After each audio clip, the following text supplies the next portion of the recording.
Our host, Ms. Nuke Kadimo of Kwatu Sun Heritage Center, facilitator and founder of AgriLux, Ms. Jeanette Sutherland, Managing Director of Kwatu Sun Heritage Center, Mr. Michael Deba, Regional Director of the World Food Program, Dr. Mangesta Haile, Country Representative of FAO, Dr. Babagana Amadou, Chief Corporate Affairs Officer of Tiger Brand, Ms. Mary Jane Morifi, Indigenous food lovers, ladies and gentlemen, good morning. I'd like to express my gratitude for the invitation and the opportunity to make remarks in today's dinner dialogue. I'm particularly pleased with the focus of the dialogue, which tackles the question of how do we maximize market opportunities for our indigenous crops, both in the food market and tourism sector. South Africa, like many nations, has a rich history, nature, and cultural diversity which attracts more than 10.2 million visitors per annum. These are people who come to enjoy our oceans, our land, our animals, our heritage sites, and other natural beauties South Africa has to offer to the world. As they navigate the wonders of our country, they enjoy our cuisines and also our music. However, the majority of our cuisine is dominated by what I would call the Western diet. The typical South African food basket is equally influenced by maize, rice, and wheat, and very rarely you will find a sorghum based dish unless you go to the northwestern parts of our country. The dominance of rice, wheat, and maize is not unique to South Africa, but a global phenomenon. Today, these crops provide 70% of the world's daily calorific intake, yet there are 7,000 crop species that are edible. This means that there are many underutilized edible plants species that could help meet the rising food requirements of the African continent and the world as a whole.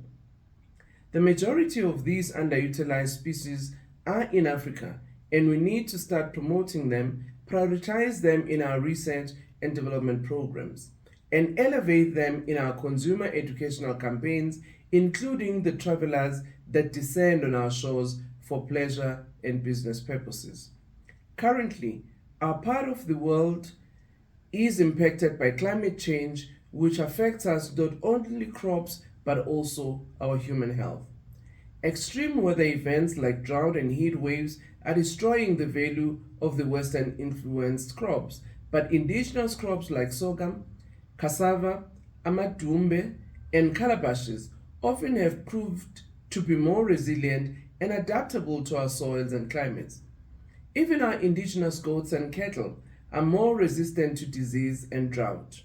We need to look at indigenous crops and animals not only as food items we recognize during heritage months like September in the case of South Africa, but also as products that we prioritize in policies and funding programs.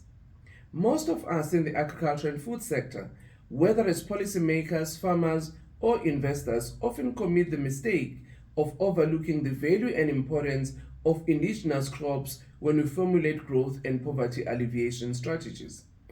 Indigenous crops not only enhance food and nutritional security, but also have great potential to stimulate the local economy and promote employment in poor rural communities. Lest I forget their nutritious element. Their economic and food security potential and their status as a subset of agricultural biodiversity mean that these crops offer opportunity to address several of the Sustainable Development Goals, such as Sustainable Development Goal 1, no poverty, Goal 2 on zero hunger, Goal 8 on decent work and economic growth, Goal 3 on good health and well-being, and lastly Goal 15 on life and land. We are providing protection as government and economic incentives in the form of geographic indications that increase the value of indigenous crops. Currently, crops like Nguni Heights, Kamdebo Mohe, honeybush tea, rooibos tea, and karulem are recognized and protected, which maximize their value in the market. Department of Arts and Culture work with local schools to promote the cultivation and raise awareness of indigenous foods and educate South Africans about the nutritional and medicinal value benefits of indigenous crops. About 12 schools from rural areas and townships are part of this program. Facilitator, my intention is not to preempt robust discussions and points that would be better articulated by our panelists today. However, it was to indicate that indigenous crops have potential to contribute to food security, and we must upscale our efforts to create a market space for them in the food and tourism sector. I thank you.